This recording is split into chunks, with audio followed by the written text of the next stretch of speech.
Adelante, profesor. Bueno, básicamente, de las últimas gráficas de la presentación anterior, tocamos el tema de los cambios que ha habido en Estados Unidos estructurales, el papel de la tecnología, la robotización, cómo se han ido perdiendo empleos, etc. Y esto, de algún modo, no de algún modo, es la razón principal, yo creo que explica que el ataque o el sentimiento globalifóbico que se expresó en la última elección tiene una razón de ser no meramente coyuntural, sino que es uno de largo plazo, como traté de mostrar de los 70. Entonces, hubo, derivado de esto y por la campaña tan intensa que se dio, bueno, la captura de ¿cómo se llama?, la candidatura por parte del Partido Republicano, el señor Trump se los arrancó prácticamente al Partido Republicano. Yo creo que todos estamos de acuerdo. Todavía el día de si va a ser nombrado, no va, todo el mundo especulaba, no lo van a nombrar, va a haber un arreglo y no va a pasar. El señor Trump, como valga la pena, perdón, sé que no son comparables, pero de algún modo son comparables en términos de lo buena campaña que llevaron a cabo. Permítame compararlo al presidente Fox, que fue un excelente, llevó a cabo una excelente campaña en el año 2000 que lo llevó a la presidencia. No estoy comparándolos en términos de proyectos, pero sí que fueron muy buenos en eso. Y yo creo que lo mismo el señor Trump. Ahora, ¿en qué medida se puede decir que es distinto pues que de algún modo es un resultado de, él leyó en el electorado y en grupos importantes en las campañas que vio, que ese era un mensaje que estaba ganándole atractivo, muy fuerte. Y entonces, creó mucho, entonces, con ese discurso al mismo tiempo amenazó que llevaría a cabo ciertas acciones de política internacional que a todo el mundo preocuparon, que eran el abandono no solo del TPP, sino que definió al TLC como el peor acuerdo de la historia negociado por Estados Unidos, que China era un manipulador de su tipo de cambio y que iba a obligarlo a que cambiara su política, entonces una amenaza de políticas proteccionistas. Incluso llegó a amenazar que si era necesario abandonaba la OMC y abandonaba mucho. Y de hecho, a Europa la amenazó de que tenían que pagar más de los gastos de la OTAN. En fin, ustedes saben todo eso. Y entonces se creó una gran incertidumbre. Yo aquí ya no traigo gráficas que tenía en una primera presentación, en cómo en esos meses los últimos meses de la campaña, luego los primeros meses, cuando ya llegó, cuando abandonó el TPP, cómo se afectó el tipo de cambio en México. Fue cuando tuvimos una devaluación bastante fuerte. Pero lo que ha ocurrido desde entonces es que hemos visto gradualmente un abandono de ese discurso, ¿cómo se llama?, escandaloso, y ha habido una especie de, bueno, y los propio impacto del sistema institucional norteamericano, el sistema judicial que ha frenado sus acciones más. Por ejemplo, en las primeras restricciones a los viajeros que acaba de anunciar el día de ayer, como ustedes saben, fueron frenadas por el Poder Judicial, y así ha estado ocurriendo. La ley de salud que quería abandonar también fue detenida en el Congreso por su propio partido y por la oposición de los partidos. Dice, lo que estoy tratando de sugerir es que una de las ventajas del sistema norteamericano es que hay un sistema de balanceo, grupos. Sí es cierto que el presidente de Estados Unidos tiene mucho poder, y hay estudiosos que han mostrado que tendría posibilidades de utilizar de manera muy agresiva ciertas leyes comerciales si decidiera hacerlo de manera unilateral. Pero también es cierto que ya otro tipo de acciones, por ejemplo, en el TPP, ¿por qué lo abandonó? ¿Por qué sí lo pudo abandonar? Porque no había sido ratificado, primero. Tenía que pasar por un proceso de ratificación en el Congreso y no llegó a ese nivel.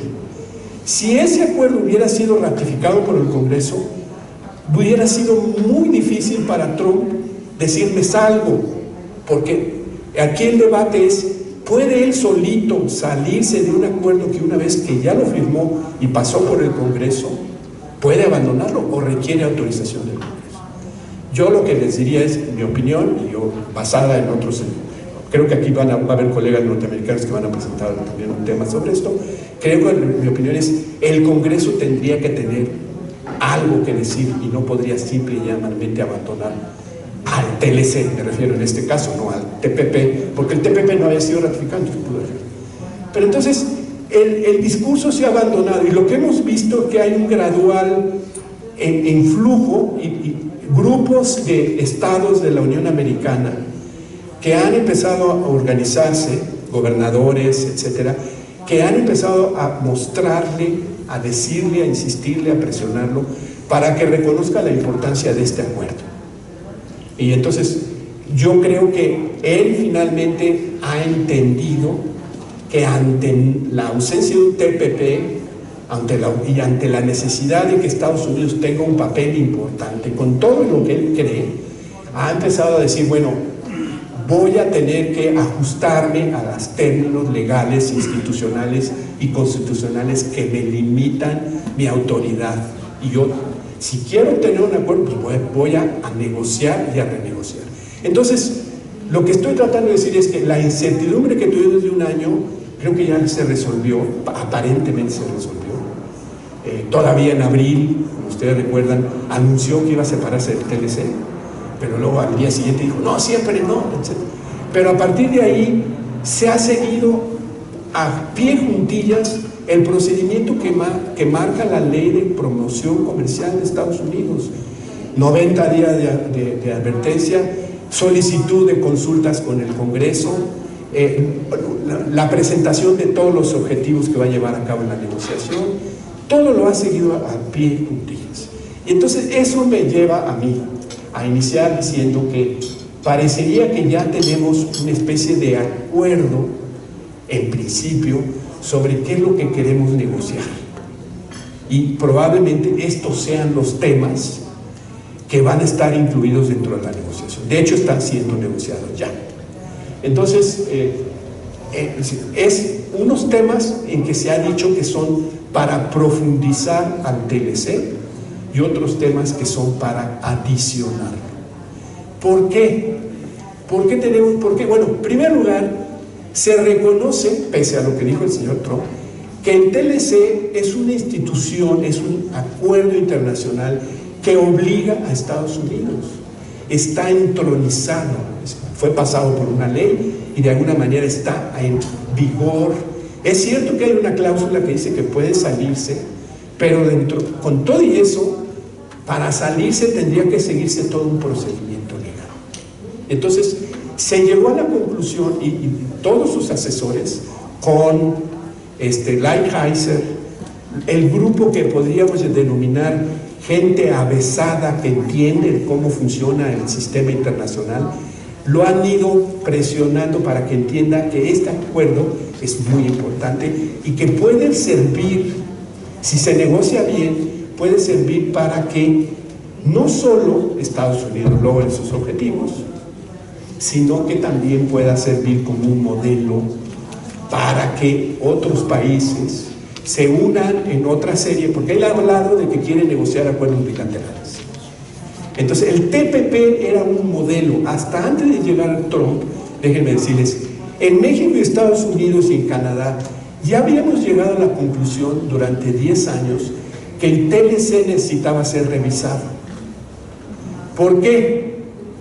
Porque había ocurrido 3 eventos fundamentales que llevaron a que el TLC de alguna manera entrara en problemas. ¿Qué elementos? Primero, la llegada de la aceptación de China como miembro de la OMC. En ese momento, cuando China fue aceptada como economía de mercado, empezó a inundar de exportaciones al mundo, como sabemos, y precisamente empezó a inundar a Estados Unidos, nos empezó a inundar a nosotros y empezó a inundar al mundo. Entonces fue un impacto que no teníamos en el pasado y que de algún modo había que reaccionar al respecto. Paralelamente a eso ocurrió otro evento muy importante, que fueron los ataques de septiembre de 2001 a las Torres Gemelas, etc. ¿Qué pasó ahí? Si nos recordamos, Cuando llegó el ataque, Estados Unidos impuso cerró las fronteras por varios días para imponer una alerta importantísima y empezó a transformar y a imponer toda una serie de nuevos requisitos para acelerar los flujos comerciales a través de la frontera, con la condición de que se cumplieran ciertos requisitos de, ¿cómo se llama?, de seguridad. Entonces, había que, ya no solo podían entrar, sino que para poder entrar necesitaban cumplir con ciertas reglas que Estados Unidos se crea la famosa Alianza para el Comercio, ACTA-PAN y todos estos, las FAST programs y todo esto que se empezaron a establecer. Y el tercer impacto importante para América del Norte fue la crisis financiera de 2008, que también fue muy dramática e hizo fundamentalmente que el comercio ya no tuviera el dinamismo que había que tener. Entonces, se buscaron fórmulas para redinamizar y empezamos a crear, ¿se recuerdan ustedes de la famosa ASPAN, la Asociación para la Prosperidad y la Seguridad de América del Norte? Eso fue un esfuerzo de los 3 países para, fuera del TLC, buscar maneras para redinamizar el comercio y redinamizar la relación. Desafortunadamente no logramos gran cosa, y la principal razón por la que no logramos gran cosa fue porque todos los acuerdos que se daban eran acuerdos entre representantes del Poder Ejecutivo, pero no había participación del Congreso. Y entonces, en otras palabras, el Congreso necesitaba intervenir porque dentro de su jurisdicción está el tema de política comercial. Entonces, lo que ocurrió fue que Obama llegó a la conclusión de que la manera de modernizar al TLC era a través de negociar el acuerdo del TPP, el Tratado Transpacífico, en que, como ustedes saben, fue una negociación entre 12 países, incluidos Estados Unidos, a los cuales se unieron México y Canadá. Para México y Canadá, cuando se les invitó a participar, lo hicieron porque dijeron: esta es una forma para negociar, para modernizar el TLC y mantener nuestro acceso al mercado norteamericano. Entonces, habiendo dicho esto, lo que creo es que es importante que tengamos en cuenta, tal vez mis colegas que van a seguirme en la siguiente presentación, que van a hablar más del TLC, puedan ratificarlo o puedan no ratificarlo. Yo creo que lo que va a pasar es que estos temas que vemos que se van a negociar ya habían sido negociados en el TPP. Y entonces lo que estamos haciendo ahora es recuperando una agenda que ya habíamos negociado y que ahora la queremos volver a retomar para ponerla en nuestro acuerdo trilateral. Aquel era para 12 países y este va a ser nada más para 3. Pero un poco la idea es, si logramos recuperar los elementos más novedosos y más importantes de lo que negociamos en el TPP, probablemente podamos convertir al TLC en un nuevo modelo, que lo que no pudo lograr el TPP lo pueda lograr el TLC. Esa es mi hipótesis y eso es lo que yo les quiero un poco proponer que va a pasar. Entonces, ¿qué temas? Ahora, son, como pueden ver, muchos temas: inversión, servicios financieros, telecomunicaciones, propiedad intelectual, medio ambiente, trabajo, comercio electrónico, competitividad, coherencia, corrupción, etc. Estos temas es una gran amplitud, por eso se han propuesto, hay una negociación. Ahora, ¿por qué una negociación rápida? ¿Por qué se planteó una negociación rápida de 1 año? ¿Sí? ¿Alguno de ustedes tiene alguna idea de por qué se siente la urgencia de que la concluyamos de la manera tan rápida? La idea es terminar en diciembre. Hay 6 sesiones de negociación, 7 que se han planteado casi para cada 3 semanas. Se está llevando a cabo la tercera en la actualidad en Ottawa y va a venir la siguiente en México y así nos vamos a ir. ¿Por qué? ¿Por qué la urgencia? Porque, en mi opinión, se dan cuenta de que si no se tiene un acuerdo negociado que ya haya pasado por todo el proceso y esté aprobado por los dos, no se va a poder presentar a tiempo dentro del proceso legal que exige Estados Unidos. Y entonces y se va a contagiar del proceso electoral que vendría en México en julio del año entrante. ¿En qué sentido? Bueno, pues acuérdense que tenemos el problema en México de que elegimos al presidente, gana la elección, hacemos las campañas, hacemos la elección, gana la presidencia y tardan 6 meses en llegar y tomar posesión. Se ha hablado mucho tiempo, hay que cerrar la fecha, como en Francia, Macron fue elegido y 2 semanas después ya estaba tomando posesión. Nosotros nos toma 6 meses. Entonces ahí se da toda esta grilla, todo este debate, que quién va a ser, quién no va a ser. Y entonces la idea es, en ese momento va a ser muy difícil para el presidente entrante, o el saliente, aceptar acuerdos que se pudieran tener que negociar y aceptar en ese periodo. Entonces es muy importante ya tenerlos acordados para que ya pueda avanzar. Y ya es fácil, por ejemplo, para el presidente saliente decirle al entrante, ya está firmado, tenemos que aceptar, es un acuerdo de Estado, no es un acuerdo de gobierno, y atarle de algún modo a las manos. Obviamente, yo me imagino que ustedes, me imagino que entenderán aquí, sobre todo si el nuevo candidato o el nuevo presidente no es del partido que está actualmente en el poder. Porque como sabemos, el señor, por ejemplo, si llegara a ganar el señor López Obrador, pues ya anunció que él va a revisar todo, que él va a tener una nueva, ¿sí? Entonces, eso es, yo creo, lo que quieren evitar. No, el PAN no ha tomado una posición, pero yo creo que el PAN, mi cálculo sería que diría, está negociado, vamos a admitir. Pero sí sería bueno tener esa. Entonces, la negociación por eso se puso así de rápido. Y la segunda razón por la que creo que piensan que sí pueden acabar, tiene que ver con el hecho de que saben que hay muchas cosas que ya fueron negociadas y es cuestión de recuperarlas y ¿cómo se llama? Modificarlas para efectos de adaptarlas a lo que le conviene a los 3 países, porque hay acuerdos que se lograron en el TPP que eran negociados por negociaciones entre 8 o 10 países y había que hacer concesiones a distintos países, y aquí ya nada más van a tener que ser para 3. ¿Sí? Espero que me... Por ejemplo, bueno, ahorita lo voy a tratar. Bueno, un primer tema que se deriva, que claramente surgió de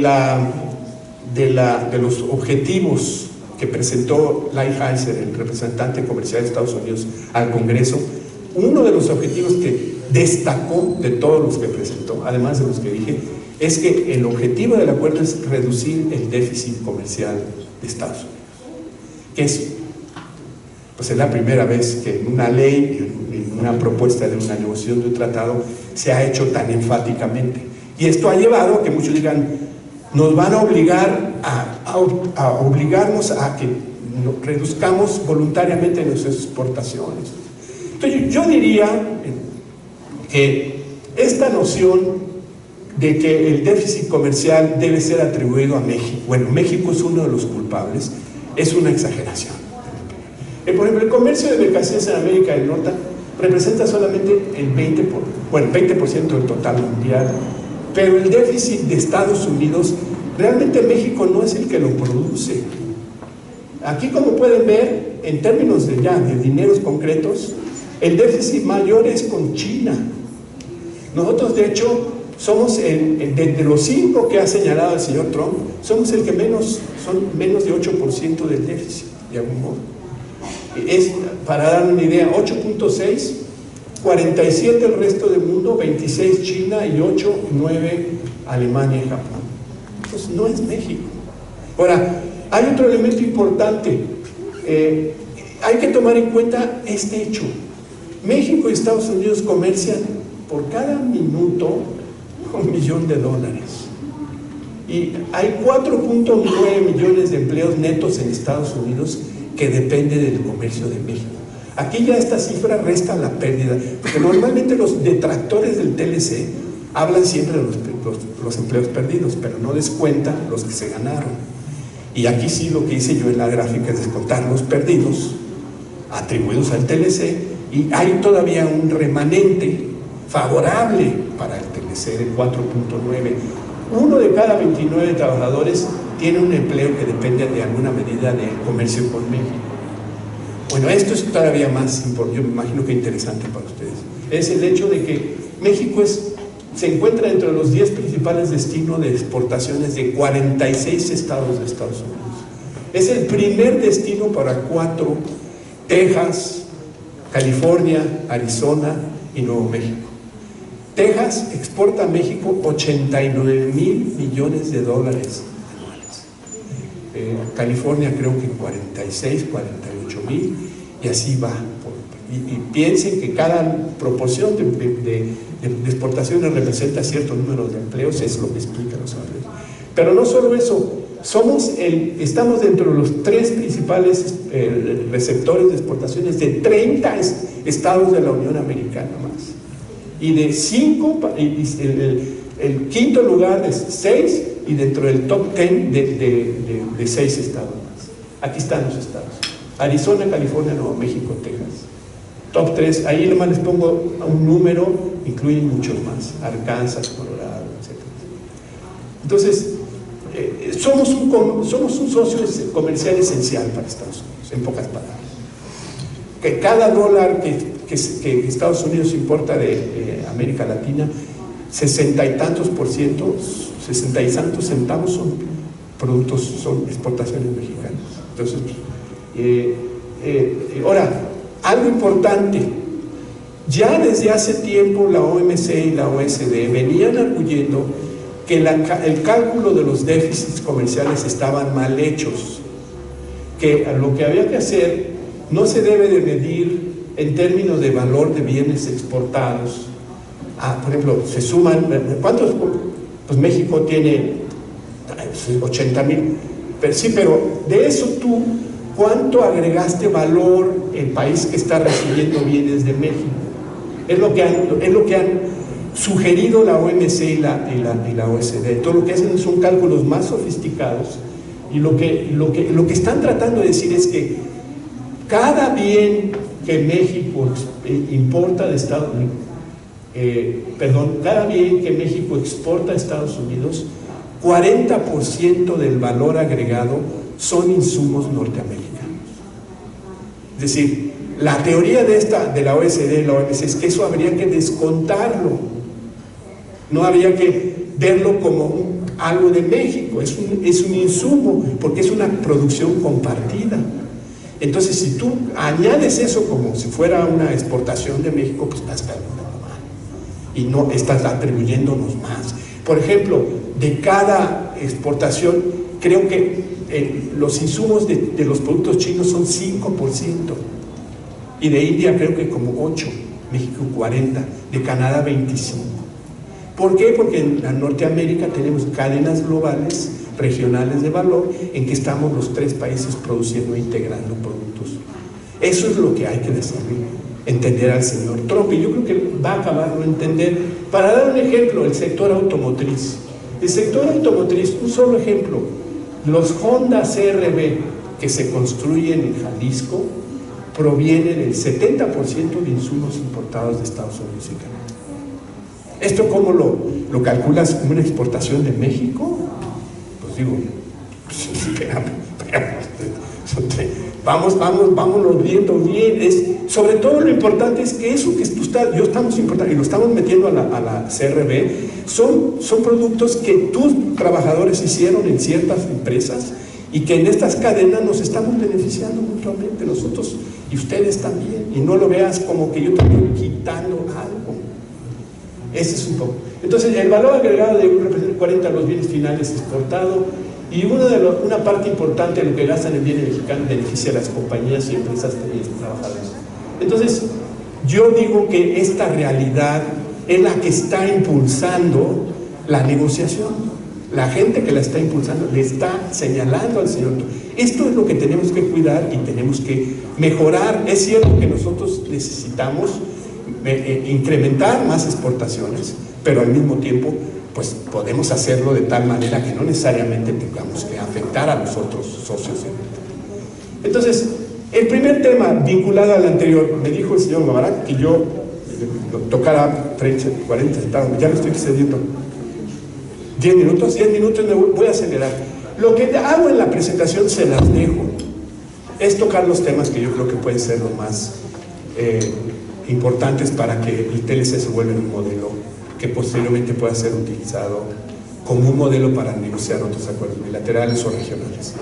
Y es que en el caso de, por ejemplo, de reglas origen, probablemente el gran tema es, hay una desviación, hay muchas,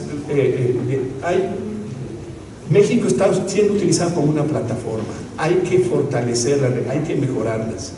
Es una realidad que el 20% de los productos que México exporta a Estados Unidos no van a través del TLC, porque las empresas que lo hacen, muchas de ellas pequeñas y medianas, consideran las reglas de origen demasiado complicadas y prefieren pagar la tarifa de nación más favorecida. Entonces hay que corregirlas para efecto de que no sean tan engorrosas para cumplirlas.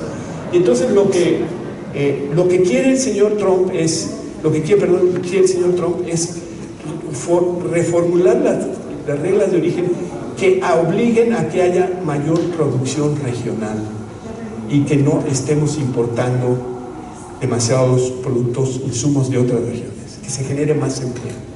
El gran tema de aquí es, ¿va a crearse una regla de origen nacional o regla de origen regional? Es el gran tema.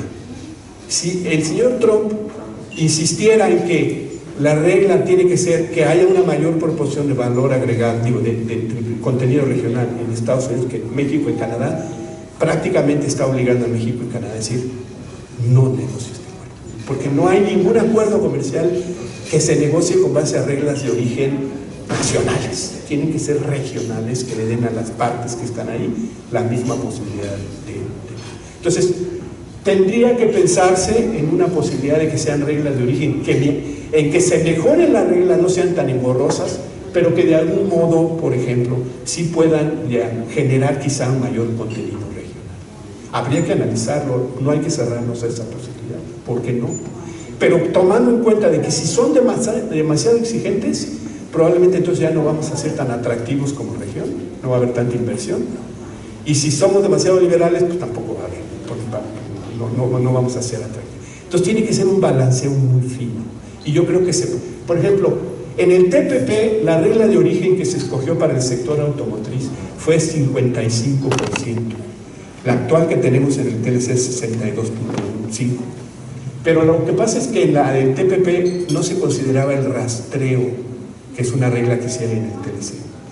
Yo creo que depende, se podría pensar en quitar el rastreo y podría ampliarse el contenido, pero el rastreo es que necesitas tú asegurarte que todas las partes de un producto, de alguna manera, la mayoría de ellas sean de la región y no permitir que otras. Entonces, es un problema técnico que se puede. ¿Qué otro tema? Inversión extranjera. ¿Se va a renovar? ¿Por qué se va a renovar? Porque ha mostrado ciertas problemáticas.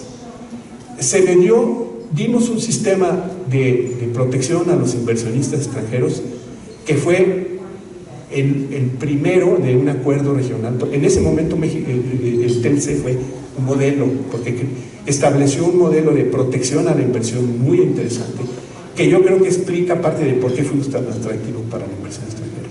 Dimos el sistema de resolución de disputas de Estado inversionista, pero ese sistema mostró problemas, porque hay reglas que están definidas de manera muy relajada y han sido interpretadas por los paneles de manera muy laxa, que impiden que, por ejemplo, bueno, aquí fue porque en México es eso, impide, por ejemplo, el artículo 110 del TLCAN establece que se podrán adoptar medidas, poder aplicar sanciones por medidas equivalentes a la expropiación. Esto se ha interpretado de manera muy relajada, en el caso Metalclad, por ejemplo.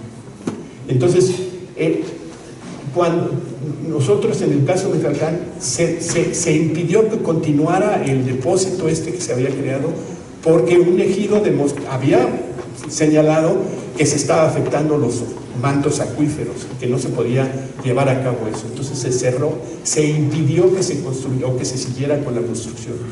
Y la empresa decidió que eso era una violación y era una discriminación y una expropiación indirecta. Y así ha habido otros casos en Canadá. Entonces ha habido ha habido mucha presión porque esto se aclare. Entonces yo creo que la negociación del TLC se va a aclarar y se va a hacer, ya se hizo en el TPP y lo vamos a hacer otra vez acá. Pero ahora además hay un nuevo acuerdo que Canadá negoció con la Unión Europea que estableció reglas en términos de inversión mucho más claras y transparentes sobre lo que pueden hacer los paneles. Debe de haber un sistema de apelación a decisiones que tomen los panelistas y de hecho han propuesto que haya un tribunal permanente. Y yo creo que eso sería muy buenas ideas. Y si nosotros lo podemos y lo copiamos, puede ser que el Telecan se convierta en un modelo de nuevos acuerdos regionales en que haya un sistema para apoyar las inversiones. Ese es otro tema. Bueno, ya no me meto, aquí está, ya lo discutí. ¿Qué otro tema? Propiedad intelectual. Es un tema que va a ser difícil, pero que ya se negoció en el TPP y creo que muchas...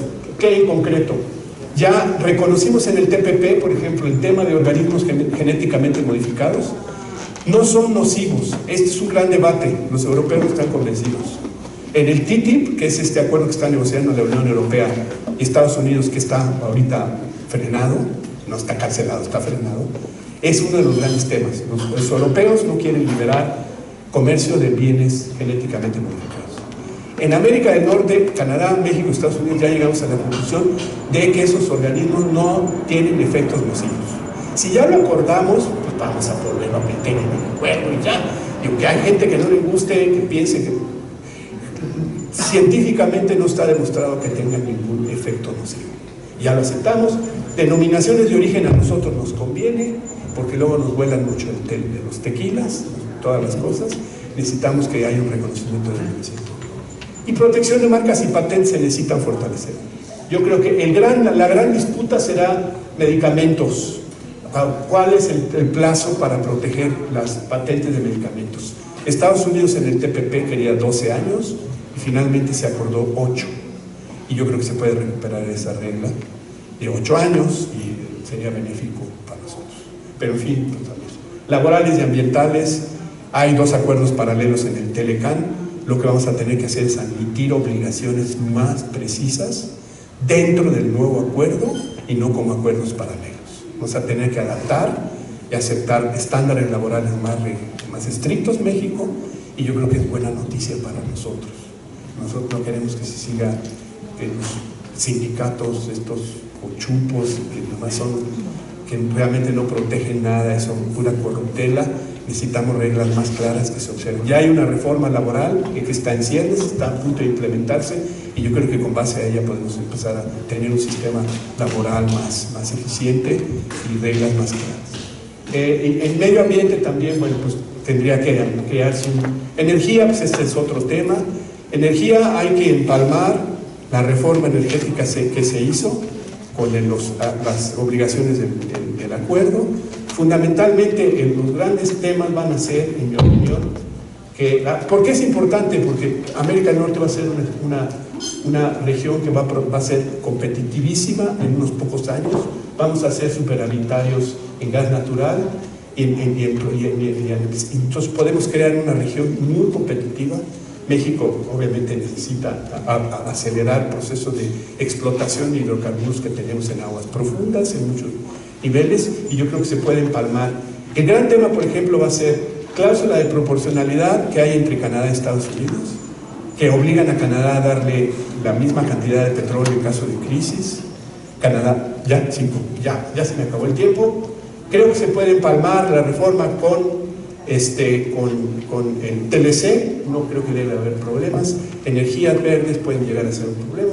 Comercio electrónico hay que meterlo en un capítulo, no hay en la actualidad. Si lo metemos, hay una gran potencialidad para comercio entre los 3 países.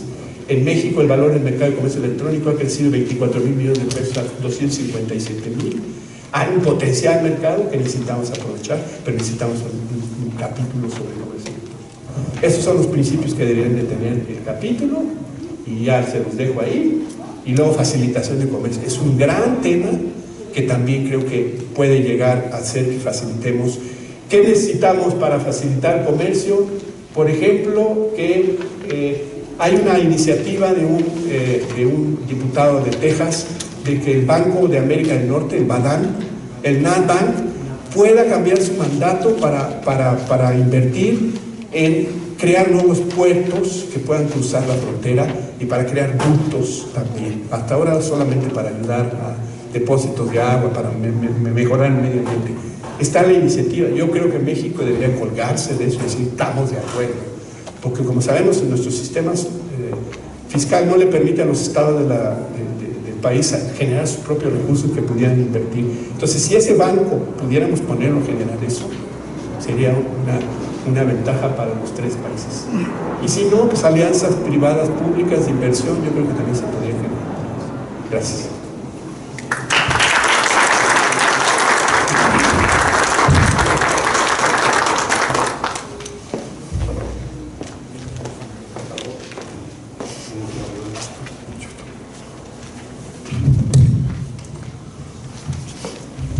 En representación de UCSS, es un placer entregar el presente reconocimiento al doctor Gustavo Vega Cánovas por su valiosa exposición. Muchas gracias.